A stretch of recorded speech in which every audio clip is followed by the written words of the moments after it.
네, 어젯밤 9시 어둠이 내린 인도 전역이 불빛으로 이렇게 반짝였습니다.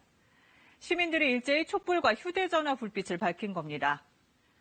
밤 9시부터 9분 동안 촛불을 켭시다. 감염병의 어둠을 함께 극복하자는 모디 총리의 제안에 따른 것이었죠. 이 희망의 불빛 반짝이는 인도와 달리 일본에서는 실망의 목소리 높아지고 있습니다.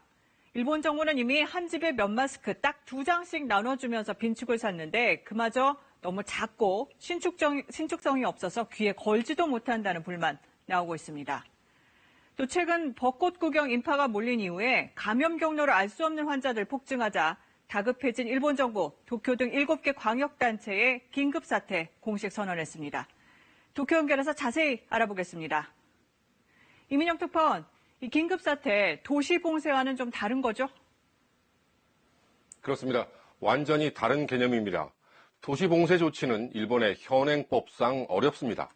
일본이 오늘 선언한 긴급사태는 외출 자제나 휴교를 요청하거나 백화점, 극장 등의 이용 자제를 요청하거나 지시할 수 있는 수준입니다. 법적 강제력도 없습니다.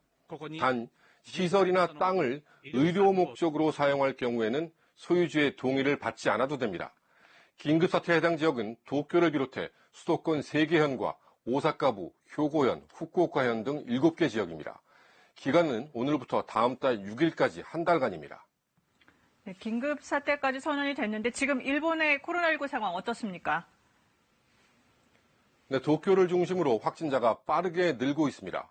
도쿄에서는 오늘도 80명의 추가 확진자가 나왔고 일본 전체로도 확진자가 240명이 넘게 나왔습니다.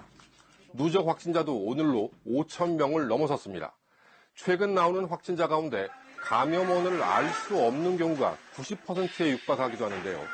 이번 긴급사태 선포로 사람 간 접촉을 최대 80%까지 줄이겠다는 게 일본 정부의 목표입니다. 네, 그런데 이 상황을 정치적으로 이용하는 건가요? 개헌 얘기를 또 꺼냈다면서요? 네, 아베 정부 속내가 그대로 드러났습니다.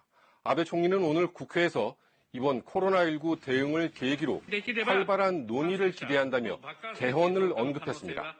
이번에는 특별법으로 긴급사태를 선언했지만 아예 헌법에 포함시켜서 내각이 언제든지 긴급사태를 선언해 국민의 기본권을 제한할 수 있도록 하겠다는 의도가 있다는 분석이 나옵니다. 도쿄에서 전해드렸습니다.